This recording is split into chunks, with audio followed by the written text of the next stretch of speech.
back with another interview for you on the Mandatory. Remember to hit that like and subscribe button if you like our content. Follow us at the Mandatory TKO.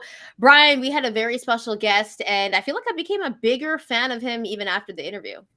Elijah Garcia, who is one of the premier prospects in a division that needs him in the middleweight division. We've had Troy Isley on the show, so this is another. So this is probably our bag now, middleweight prospects.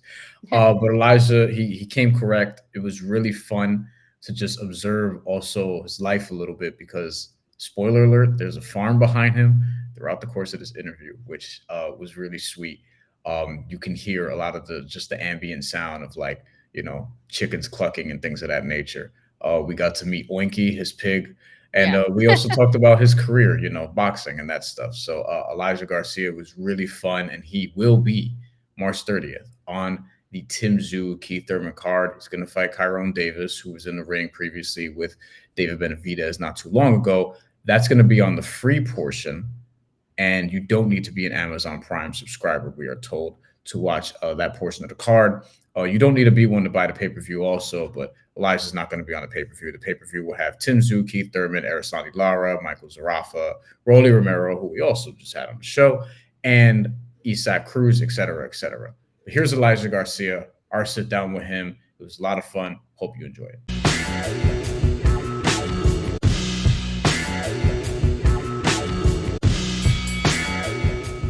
Welcome to the Mandatory. We got a very special guest that will be rocking with us today. Remember, if you like the content, hit that like and subscribe button. Also follow us at the Mandatory TKO. Right now, joining us, repping Phoenix, Arizona, Elijah Garcia. He's 16-0. 13 of those wins coming by way of knockout, and he's got a fight that's coming up as well. Elijah, thanks so much for joining us today. Heck yeah, appreciate it.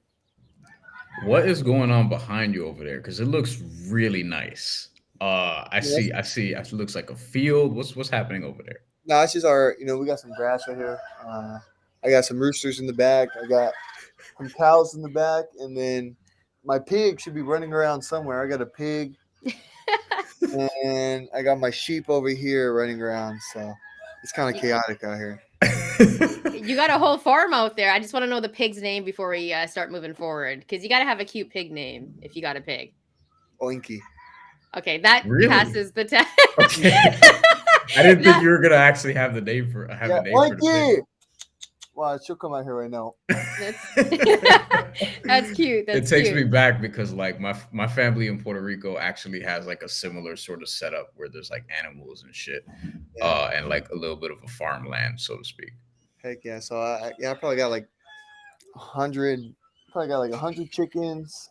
Jeez. I had sold some sheep. Right now I have like 15 sheep. I had sold like 10, and then I got 2 cows. I had 3, but so you're more than just a boxer. This is like a side business you got going on right now. Wait, so Elijah, let me ask you this: Do you incorporate this into your training? Like, how in old school, like you had guys that were chasing chickens, and sometimes you'll see in video games there are missions where like you have to like try to get the chickens into like their home, so to speak, and you have to run around and chase them. no, not really. For the most part, I got all my chickens locked up in each cage, but it's kind of I like to do this, keeps me busy. Keeps me busy. I'd rather be outside working than laying down on the couch watching TV. So Yeah. there's that. But I do have to chase the sheep sometimes when they get out. You know what I mean? Okay, that You know, makes sense. yeah. So we know your conditioning's always going to be good right before a fight, because I know sheep can run. Elijah, let's get right into it. You're an up and coming name in boxing. You have a ridiculous record right now. For those who haven't seen you fight, how did you get into boxing?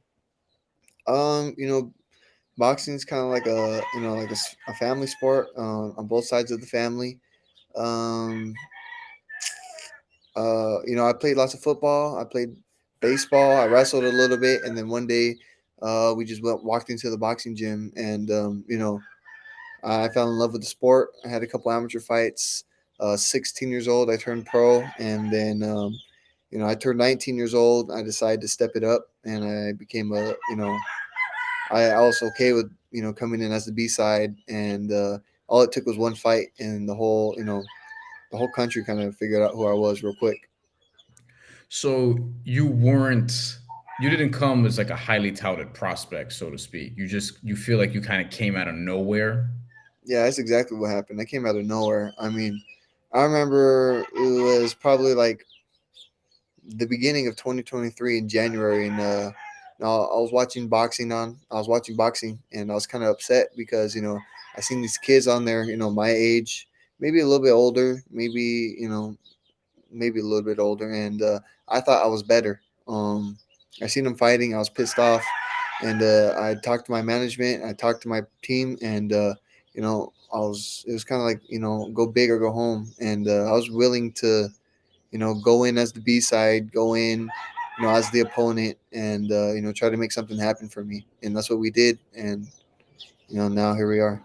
Could you actually tell us about turning pro at 16? Because we hear this a lot from guys, especially if they go down to Mexico where you fought your first handful of fights to turn professional. But we hear that, but we don't really hear like how maybe nerve wracking that is, especially if you're a teenager and embarking on an amateur career that you decided to end early and go pro. Like, how was that process? How did you deal with that? Like turning professional as a teenager?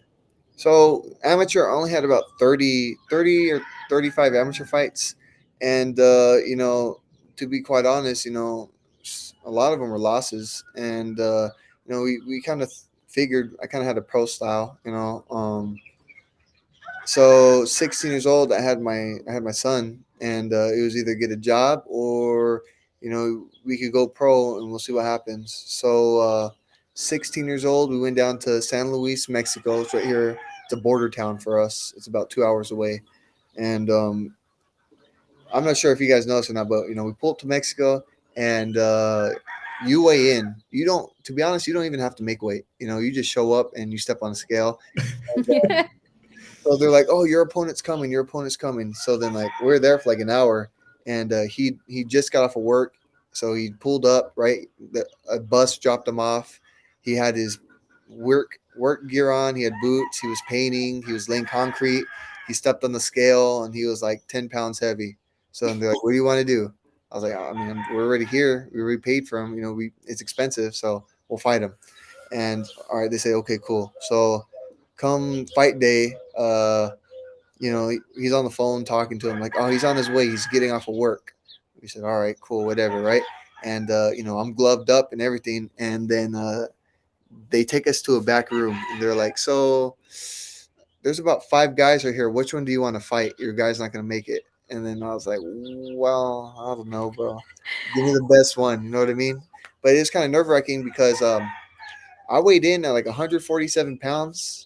Like I made weight my first fight, because we were new to it. And we ended up fighting this dude who was like 180 pounds. So Wow. after that, we kind of, we never really made weight. And we were prepared to fight, anybody. My last pro fight in Mexico, same thing had happened, but we are kind of prepared for it at this point. But I remember I fought this dude. He was big, he was strong, and I remember I was like, "This is dangerous, dude. Like this dude is dangerous." Like that's when it kind of hit me, where like these guys could knock you out wearing these small little gloves. You know what I mean? And that was my last fight in Mexico, and then we moved to fighting in the U.S. and here we are now. You said a lot of interesting things with that question Brian just asked you. The first one, though, is said you had your first child at 16. How did that change you to the point where you are right now at 20 years old? And also, for my second question, those fights in Mexico, considering they didn't care about weight, how tough did that make you as well as the boxer you are now? All right, so let's start off with the first one. 16 years old, I had my son, and I remember we sat down at the table and we talked, and my dad gave us a plan, and me and my wife, and he had said, "I'll continue to train you, and I'll help you, and I'll lend you a hand, but by the time you're 21 years old, if you're not doing anything and you're not making no money, you're gonna have to get a real job, and you're gonna have to figure it out." So then I said, "All right, cool." And that's why, not too long ago, like that's why last year I had a breakout season because all it took was one fight for me to prove the world, prove myself how good I was. And then when I was 13, that's when I started sparring grown men. So I feel like my body matured a little bit faster than the majority of the kids my age, and that's why I was able to do so good in the pros early on. Going like just sparring 13, 14 years old with these men have pro fights that that are just men, bigger, stronger.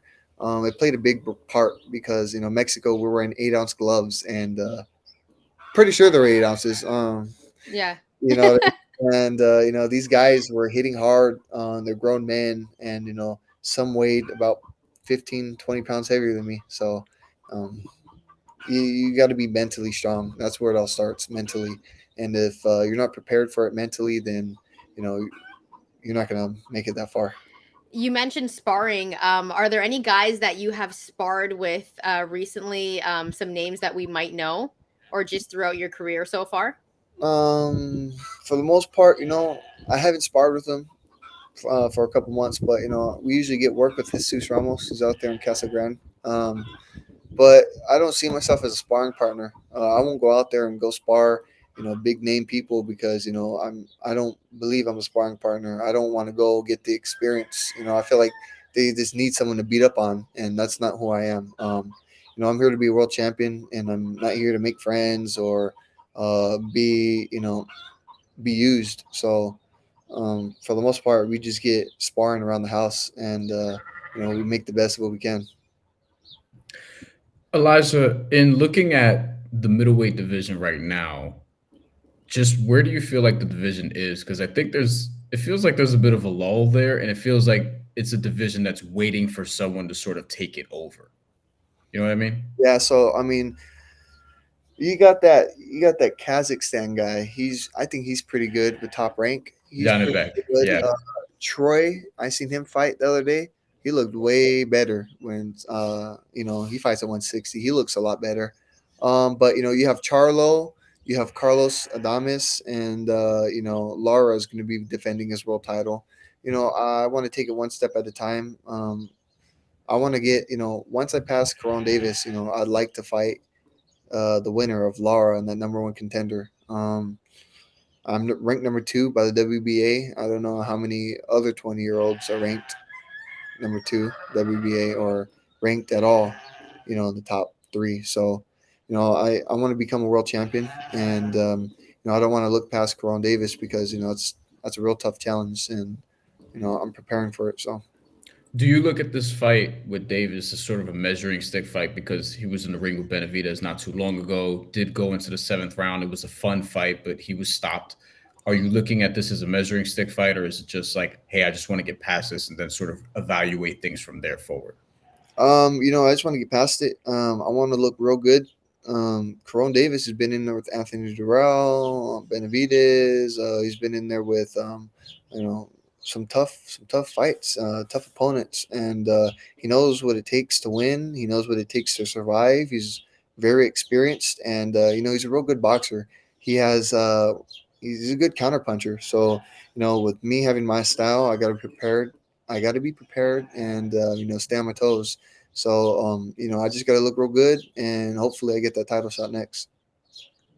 Now, Elijah, something that I think you've been quoted in saying is that you want to be the next big Mexican boxing superstar.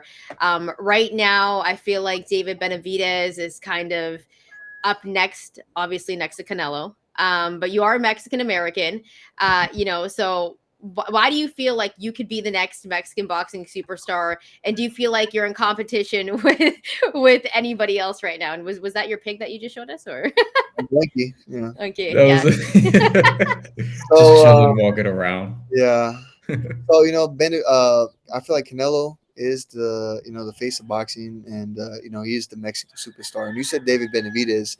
I feel like once David Benavidez beats Canelo, then he'll be the next big boxing star, and he'll be I think the face of boxing. But till then, I feel like there's a long ways to go. I still got to win a world title, maybe a couple before I really can consider myself a great Mexican champion. In order, to be a great Mexican champion, it takes a lot, and you got to have the style, and you got to have the courage, to do that. And I think that's why Canelo, Benavidez, Chavez, they all have those. They all have what it took to be a legend, and I just got to take it one step at a time.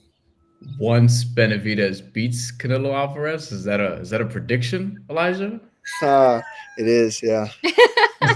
So one, you think the fight's gonna happen, and two, you would favor Benavidez in that fight. Um, you know, if it does happen, yeah, we'll see. I'm not sure if it is or not, but Yeah. I have Canelo. I have Benavidez favored. Canelo's, he's not old, but he's had 60 pro fights. That's maybe more. He's had 60 training camps and 60 weight cuts. You know what I mean?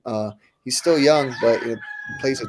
Wears you down. And Benavidez is fresh. He's fresh and he's hungry, and he wants to be the next big star, and I think he has what it takes. Is that something you think about as it relates to, Canelo Alvarez? He has the 60 fights, the 60 weight cuts, but he started very young. You started very young as well. Is that something that you're aware of as you're developing, like trying to sort of not do this too quickly and take your time as you're coming up, so to speak? Yeah, 100%. I started when I was 16. I'm 16-0. I should be 17-0 to be honest, but 16. That's what happens when you fight in Mexico. But I'm 16-0. 20 years old. It plays a wear on your body, and I know what I want, and I just got to take it one step at a time, and do it right, because I feel like if I take too much of a step, it might not be good for my career, and if I don't take a big enough step, I don't want to I don't want to be left behind. So I just got to do what my team recommends, and you know they haven't done anything to they haven't done anything wrong. So Final question, Elijah. If you could fight anybody and this could be your dream fight, who would you fight?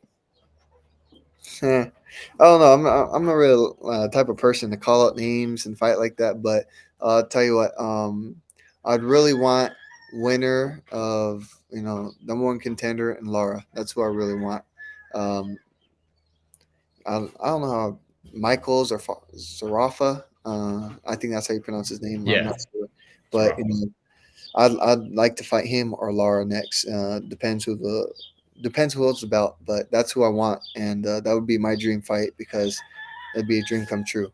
Being a world title holder, being a world champion. So, we'll see what happens. All right. Well, Elijah, thank you so much for joining us. We really appreciate it. Good luck on your next fight, and hopefully we can catch up sometime soon. Thank you. I appreciate it, guys. Hey, where are you guys from? I'm originally from the Bay. My dad is a big Raiders fan. I think you're a Raiders guy too, right? Yeah. Okay, yeah, I knew that too. That's why I was like, I can't wait to get Elijah on the show. Yeah. But I live out in Vancouver. Heck yeah. Where are you from? I'm in New York, New born and York. raised. New Oh, York City, yeah. heck yeah. I want to go to New York one day. We'll see what happens. You'll probably have a fight there sometime.